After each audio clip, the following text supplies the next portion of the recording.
So Alex is going to take you through the movement fund, and then later on in the presentation, I'm going to go through the crowdfunding aspect of it. Super. Yeah. So for those who haven't applied to Sport England before, the movement fund has been going for about a year now, just under, and it's replaced the small grants scheme that was in place before, and a couple of others they have. So it's a sort of all-encompassing funding movement from Sport England. Sometimes other funding does become available, but if you're looking for funding from Sport England, this is what they have available for the next 4 years. Okay, so what is the Movement Fund? The Movement Fund offers crowdfunding pledges, grants and resources to improve physical activity opportunities for people and communities who need it the most. So we'll talk about who those people and communities are as we go forward, but in a nutshell, that's what the Movement Fund is. That's what it's all about, and that's why it's been developed. Some of the things you need to know on this screen here. So awards are up to £15,000. They start at 300, and you can apply for up to £15,000 in a 12-month period. So if your organisation had a project that was £5,000, they would be eligible to apply in the same 12-month period for more funding, as long as that didn't come to more than £10,000, for example. Like I say, there is a minimum of 300, but there's not many projects that would come to less than £300. So that's how much you can apply for. It's for not-for-profit organisations only. So hopefully everyone here today is from a not-for-profit organisation. Anyone making money would be ineligible to apply. And likewise, if you have previously used people who write funding applications on behalf of other people, they are also not eligible in this fund as well. The aim of the award is to challenge inactivity and inequalities. So what they mean by this is that certain inequalities exist within our lives, and those inequalities put up barriers to sport and physical activity and exercise, which leads to then health inequalities as well. So this is all about how we can start to tackle those inequalities and get people moving more, reducing inactivity. The decision time frame. So once you send your applications off, you're looking at around 3 to 6 weeks, depending on when you send it off, how busy it is, etc. But that's the sort of time frame you're looking for. And it is an ongoing program. So like I said, this is in place for the next 3 or 4 years. There is no deadlines of when you need to apply. You can apply at any time of the year. Obviously, when it was Christmas, those time frames were longer, but you can still apply whenever you see fit, basically.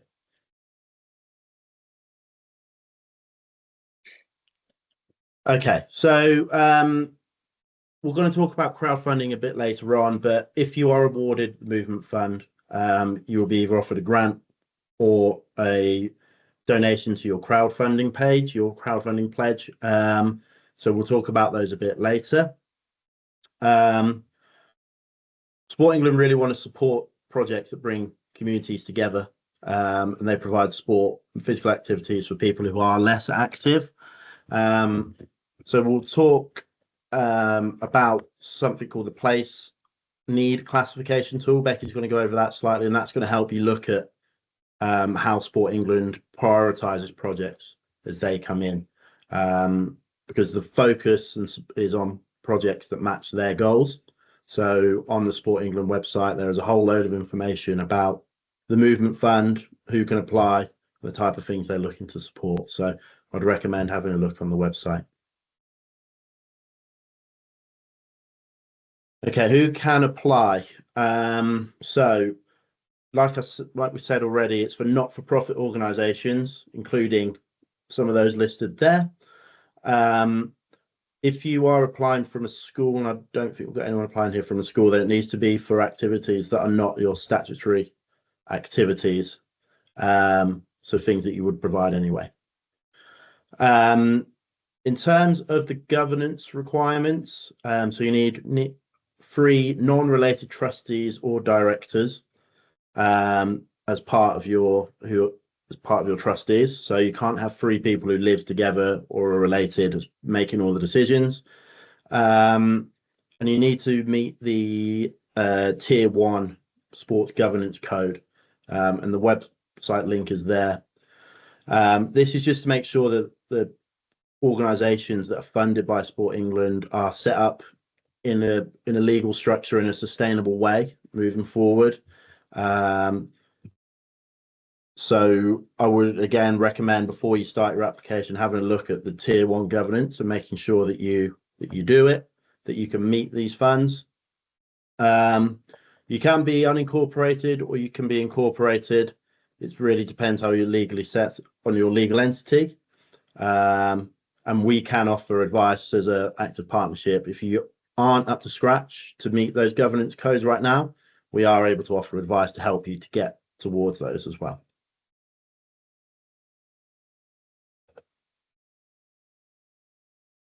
Okay, so with the funding, and with pretty much all funding that's out there at the moment, there's more applications that come in than Sport England could fund. I'm sure they'd love to fund every application that comes in, but physically can't. They don't have the money to do it.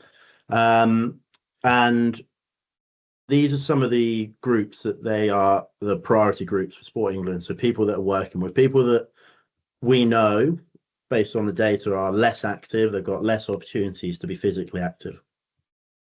So some of the groups mentioned there: people living on low incomes, people with disabilities, people from culturally diverse communities.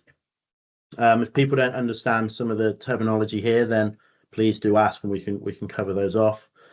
And they've actually added quite a few new ones that weren't on in their previous funding. So, for example, people who are in foster care, and pregnant women and parents with very young children are new priority groups, Sport England. But these are the groups that we are told are the least active. They have the most barriers.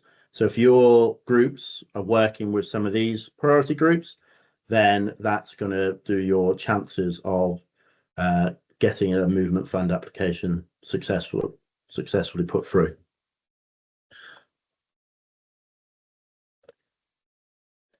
Becky, do you want to talk about the place need classification and how you might be able to use this in your application as well? Yeah, thanks. So when we're looking at and assessing an application, there's a loads of different information that we take into consideration. But the question we're basically answering at the start of the process is, how will this project challenge an activity? How will this project mean that more people will be active on a regular basis? So how will it increase activity levels? The second question we're looking at is whether it aligns to any of our priorities. So are we working with any of is this project working with any of our priority groups? And those are the groups that Alex has just gone through. We know those groups are the people that experience and face more barriers than anyone else when trying to access sport and physical activity. We've also got the place needs classification. So first question we're asking is, how will it challenge inactivity? Second question, how will it challenge inequalities? How is it removing those barriers to sport and physical activity, and who for? One or two priority groups is absolutely fine. You do not need to cover every single priority group within your project. And then we also use the place needs classification tool. We use this as part of our assessment. If you want to use it, there's a link on here. I'll pop a link in the chat as well. It just gives an indication of the level of need in terms of sport and physical activity within the area you're working in. So we'll take the project's postcode, we'll pop it in the place needs classification tool, and it'll give us a score. If the score is 1, then that indicates that area is high priority. If the score is 2 to 4, then it's less of a priority area, but we would still consider those applications for a project taking place in that area. So this just gives us an indication as to how much of a priority the project is. The place needs classification tool replaces what we previously used, which was indices of multiple deprivation. And we prioritise projects taking place in indices IMD 1 to 3.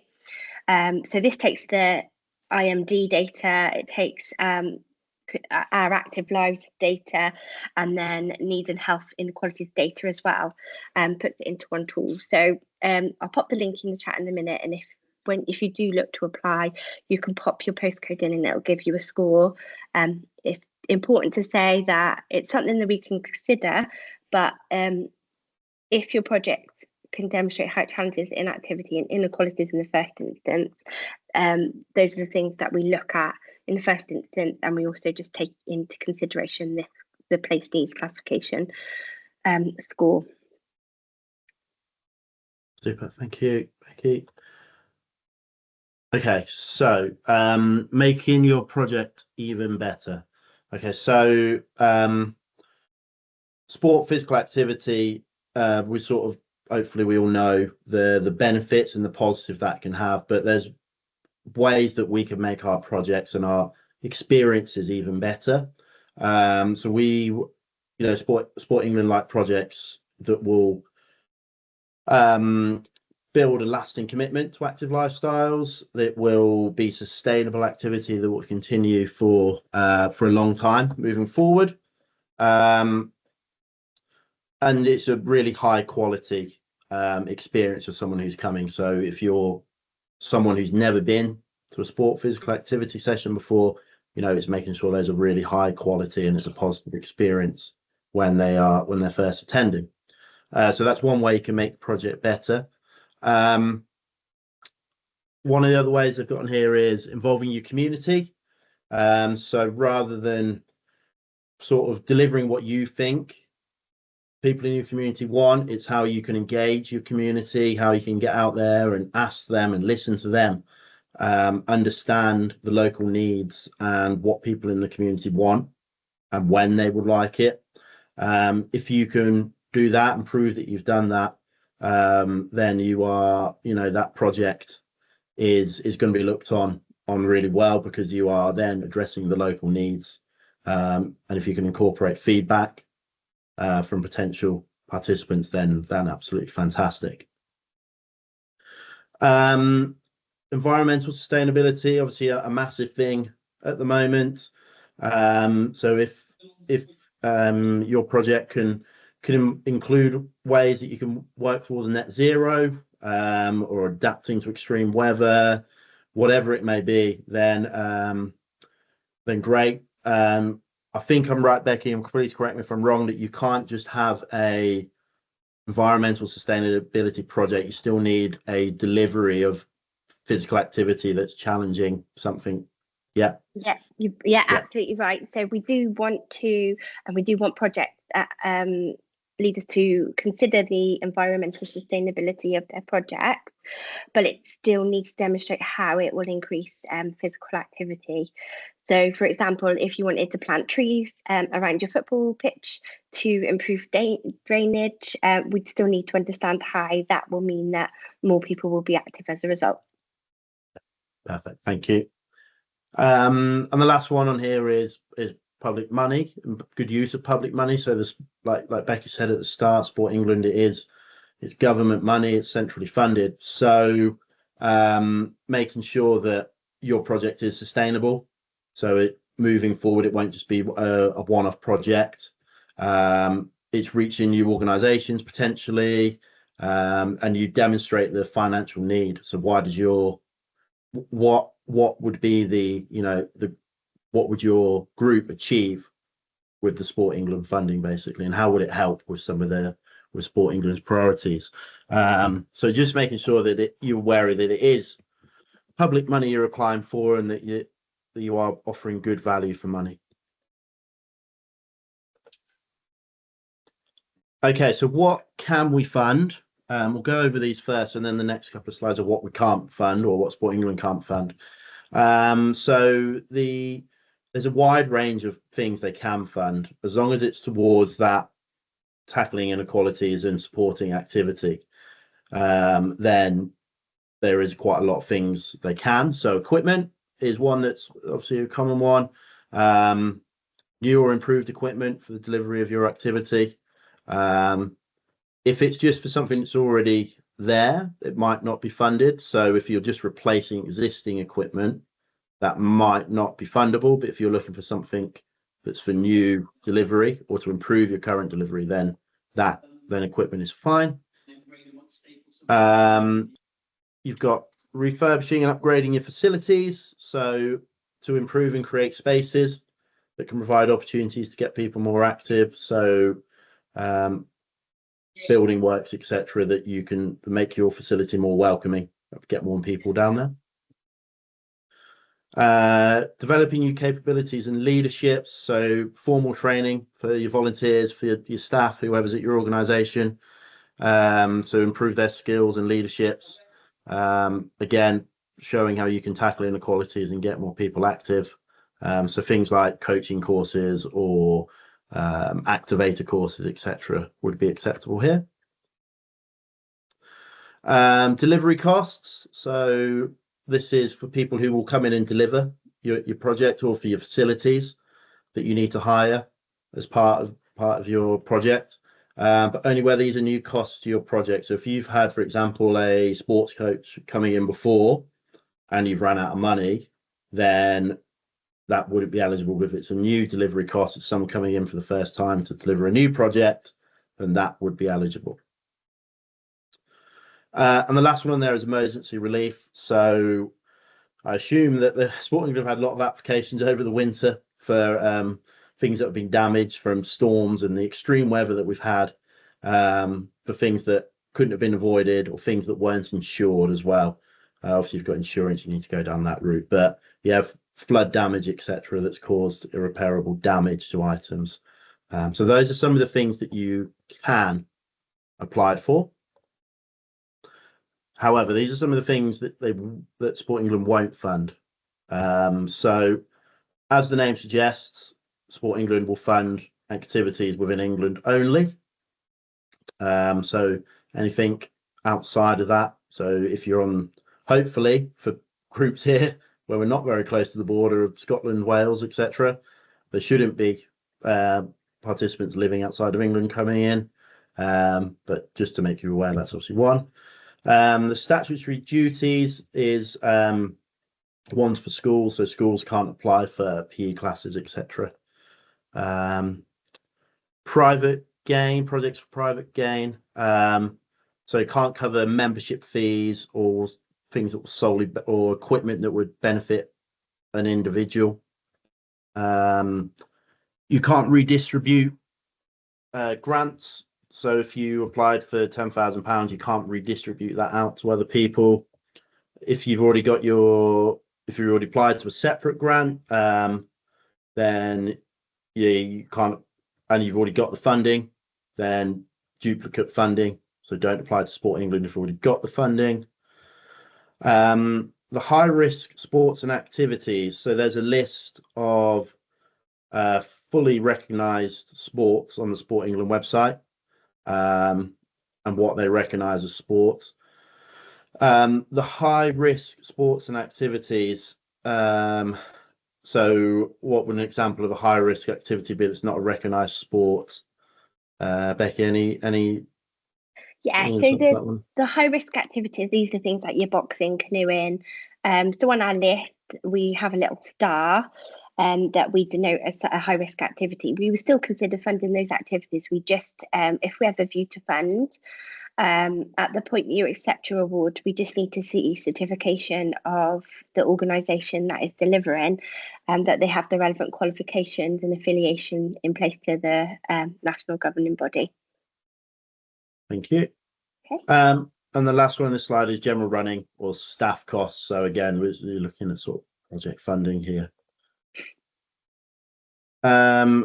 Second slide on this. So what else can't you apply for? So recoverable VAT. So if your organisation is VAT exempt, then you need to make sure that's clear in your application. Retrospective funding. So if you've already started your project, then you can't do it. So you need to wait until your application has been accepted, until you've signed the contracts, until you can start your project. If you send in invoices that are before that date, then they will be rejected, and you won't be able to claim your funding. So make sure that you are doing this for a project that's going to start in the next, well, 3 to 6 weeks plus from when you apply.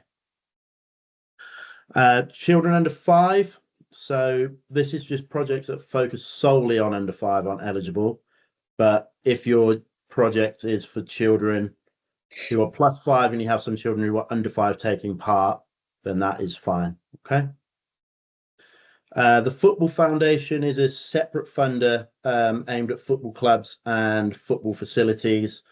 So if you are a football club or football facility, then the Football Foundation is often your first go-to as a funder. They are a big funder. So if you're looking for football goals, portable floodlights, etc., then you should apply to the Football Foundation. Artistic dance activities. So where the main purpose is for artistic or performance purposes rather than getting people active. Projects with a distant start date. So if you can't start within 6 months of receiving the confirmation, or you won't be completed within 12 months, then you're not eligible. And like we said at the start, it only funds up to £15,000 over the year, over the 12-month period. So if you applied for 10, then you applied for 10 again, your second one would have to be rejected. So it's up to £15,000 on a rolling 12-month period. So those are some of the fun things you wouldn't be able to apply for. If you're not sure about your project, there's quite a few ways you can speak to people. You can speak to us at Northamptonshire Sport. We can point you in the right direction. So I'll put my contact details. It's on the last slide. And I've done it myself. You can pick up the phone, and that number there is the direct number to the funding helpline, where Becky and her team are manning the phones in their working hours, and you can ask them questions about your project.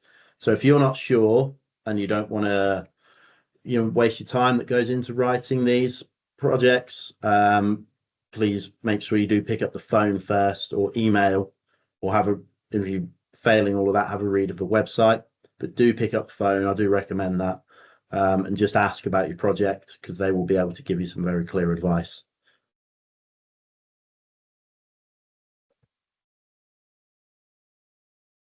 Okay, so you've decided you want to apply. So now we're going to look at the your actual application to the movement fund. So the funding is done online. There's a suitability checker, which you can do before you start.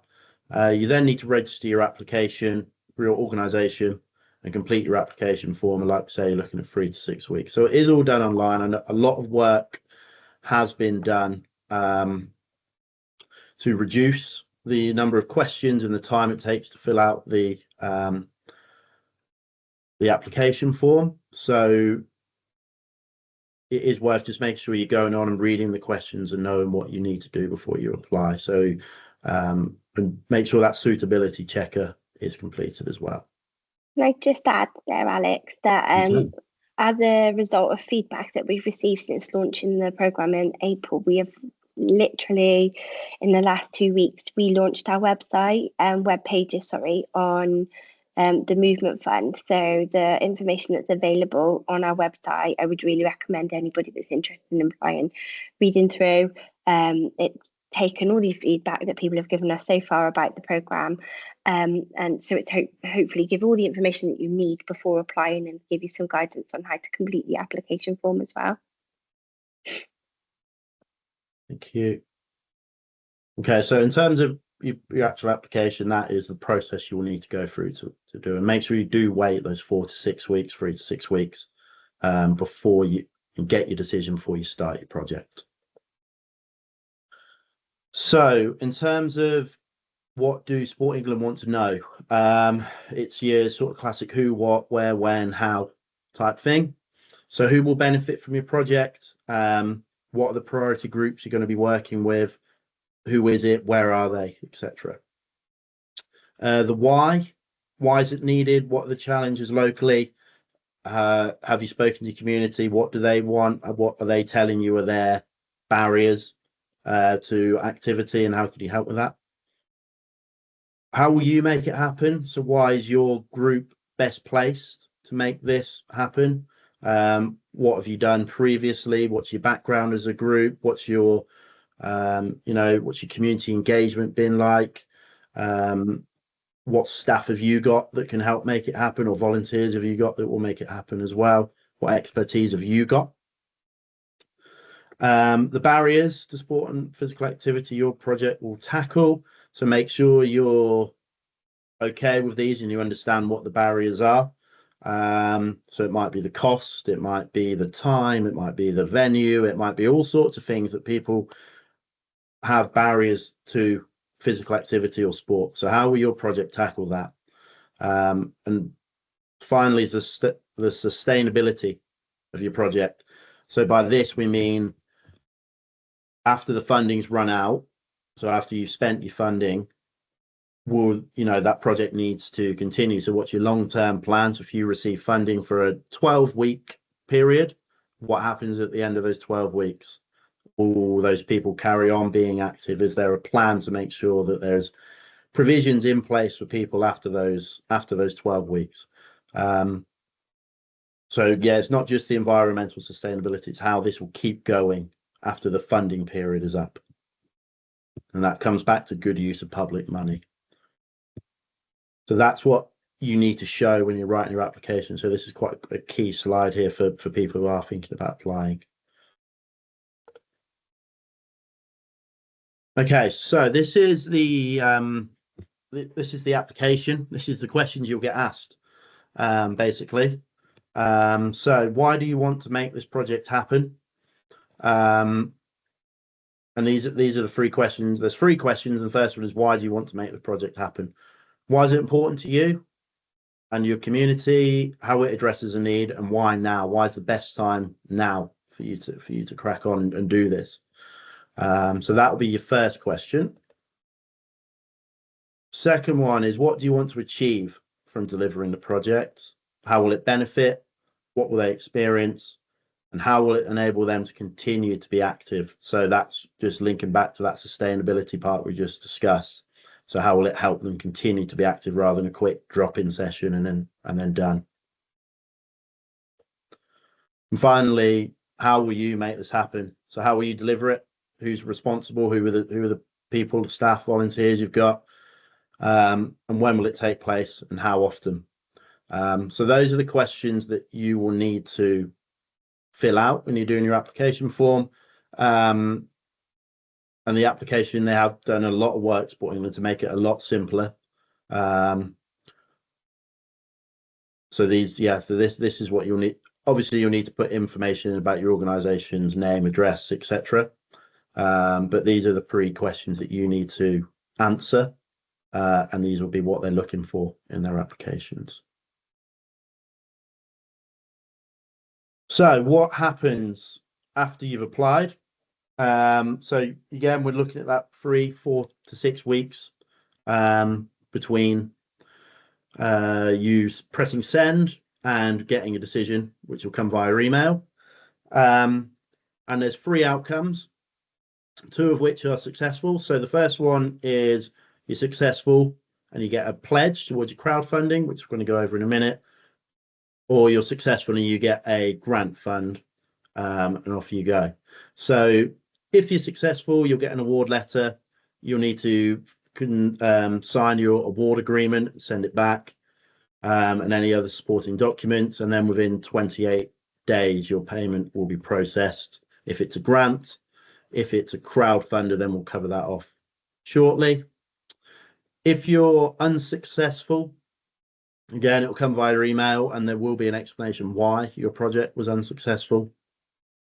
If you wish to apply again, then Sport England would suggest you seek further guidance and speak to the Sport England team before going ahead, especially if you think that you want to go for the same project. Becky, are you able to apply for the same project again, or is that not recommended? Yeah, I'd recommend that. So as long as, so we give bespoke feedback and we do put a lot of effort to make sure that we that people that have applied and have been unsuccessful understand why they've been unsuccessful, because we know that a lot of work goes into these applications. If once you've read through the feedback, you think actually probably won't take much to change, and you want to discuss this with us, give us a call so we can chat through your approach and any changes that you need to make before you apply. Obviously, so we don't want you to put that effort in again if it's going to be unsuccessful. So absolutely pick the phone up to us, give us a call, have a chat, and we can talk through the feedback, and then help you decide whether you want to apply again. Super, thank you. If you are successful, then you will need to send over some documents, so some bank statements, any affiliations you've got, your governance documents, and a couple of other bits as well. So they will send that, they will ask you for those, and you'll have to send those over. So those are the outcomes of your application. Monitoring and evaluation. So if you are successful, then part of the terms and conditions is that you'll complete monitoring and evaluation. You will need to complete forms to fill in and accept and claim your reward. At the end of your project, you will then be asked to complete your monitoring and evaluation forms. So Sport England will need feedback on what you've done. Have you done what you said you were going to do? How many people have you engaged, etc., and how has the project been a success? Okay, so there is monitoring and evaluation requirements. Again, if you've got questions about these upon acceptance, then I would just recommend picking up the phone to Sport England, giving them a call, giving them a chat.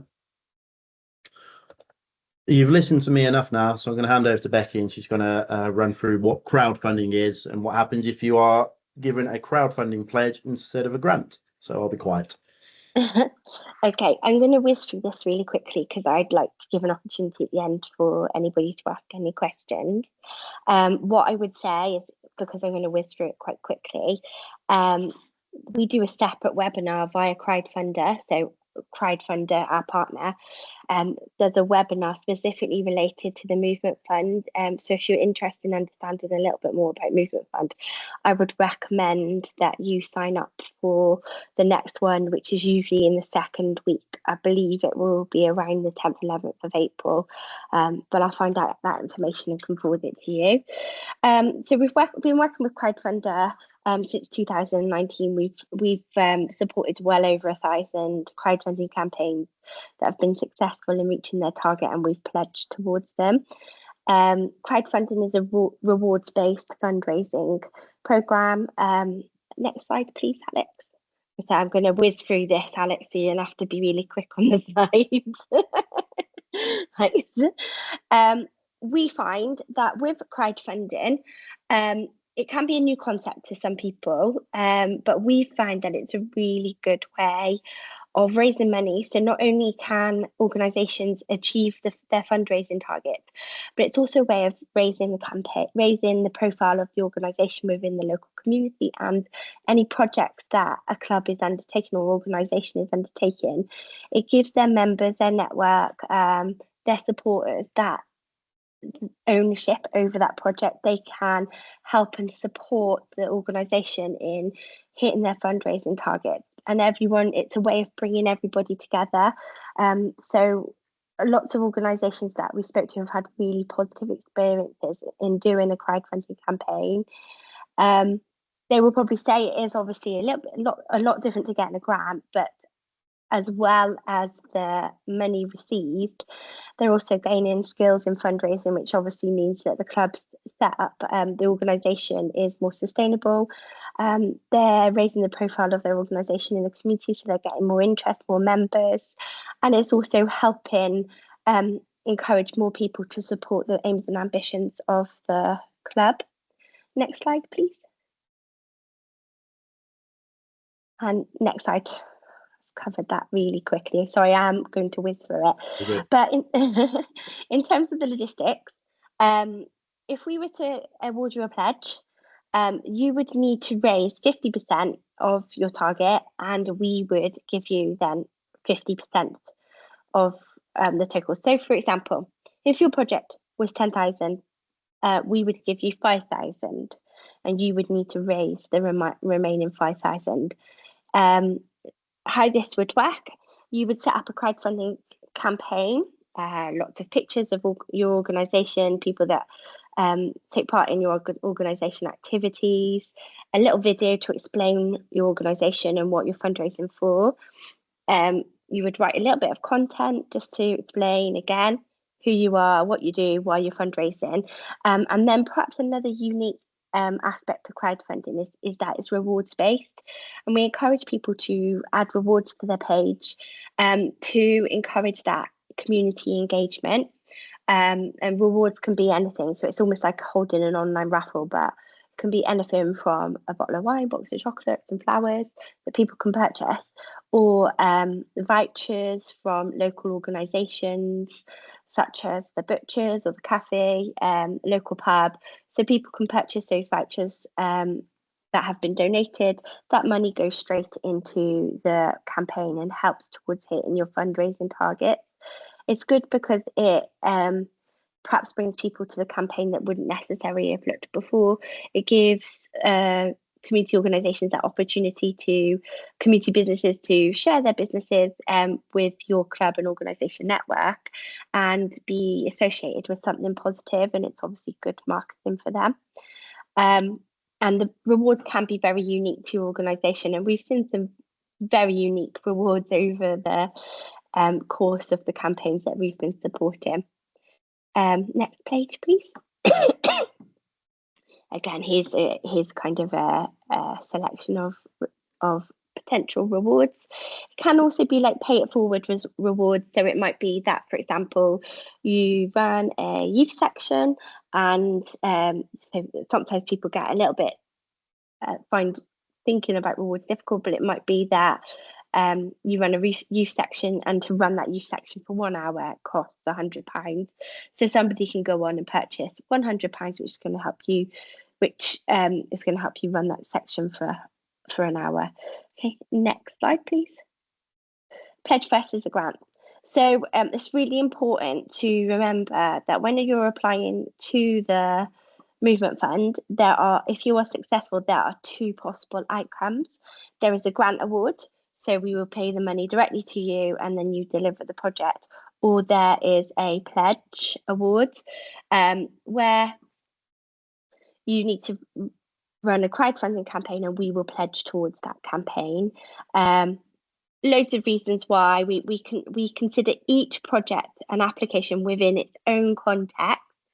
But these are some of perhaps the reasons why we might suggest something is a pledge rather than a grant award. And it may be that we've seen a number of successful campaigns similar to your project. So this could be facility-based projects where there's something that's tangible that people are raising money for, that they will see the result of at the end of the campaign. It may be that there's elements of the project that we can't fund, and we're going to provide support for you to run a crowdfunding campaign so that you can cover all aspects of your project and get it delivered. And it may be that there's some uncertainty whether this is the right project for the community that you are working in. And this provides us and you with that evidence to say, yes, it is something that the community really want, and gives the opportunity for the community to show that they really back and support the project. Next page. The process would be, so if you're awarded a pledge award, you will be allocated a case officer.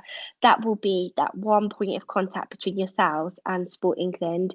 That case officer will support you through the whole crowdfunding process and into the delivery of your project. You will need to raise 25% of your total. So if it's £10,000, you'll need to raise 2,500 from at least 25 minimum supporters, and we would then pop our pledge on your page. You then need to raise the remaining 25% to hit your target. Next page.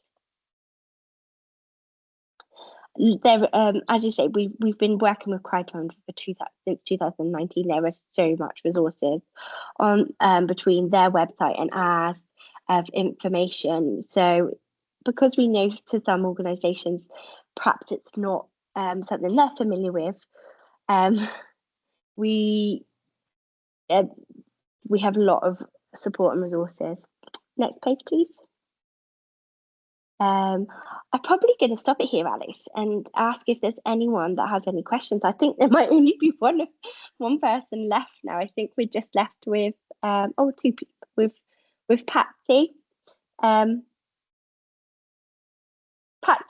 can I just ask whether you have any questions about the movement fund? Hi. Hi, Patsy. Yeah, I put one question in about the whole presentation, but it seems pretty straightforward. It wouldn't be me doing it, that's why I'm saying that. That's okay. Yeah.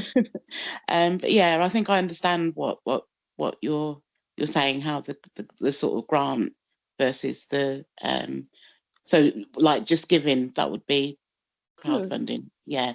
That's something. Yeah, that's something that we've used before. So yeah. So we use Crowdfunder UK, but yeah, just giving is a similar website that you can use. So it's very similar to that. Okay. Okay. I can quickly whiz through the last two slides if you want, Sean. Yes, please. Yep, sure. We go to the next slide. Okay, so we recently developed our movement hub. There's no new information into that, but we've organised all our tools and resources so that any organisations can find the tools that we have created that will be useful to them. So this could be like our active lives.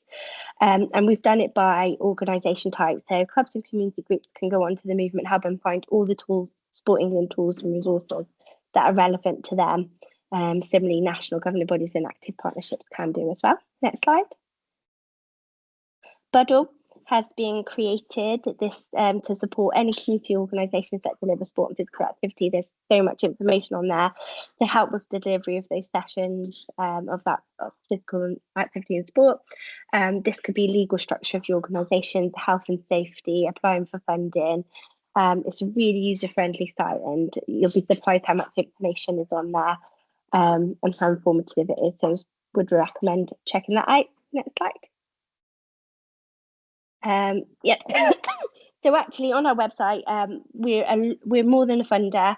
So there's lots of information on there. We have design guidance. So if you're looking to develop your facility, it's very likely that you'll be able to find some information that will be useful on there. We provide research and insight. Our active live survey is probably our biggest research tool, and it gives us information on activity levels in the nation. And we also run a number of campaigns. We're undefeatable. This Girl Can, join the movement and play their way. This Girl Can is probably our most well-known campaign, and it's about removing the barriers to sport and physical activity for women and girls. And Play Their Way is one of our newest campaigns, which is looking to ensure that young people have a positive experience when accessing sport and physical activity, because we know if they have a positive experience, they're more likely to develop that healthy habit. Next slide. Okay, and there are our contact details there. So if anybody has any questions after this presentation, please give us a shout.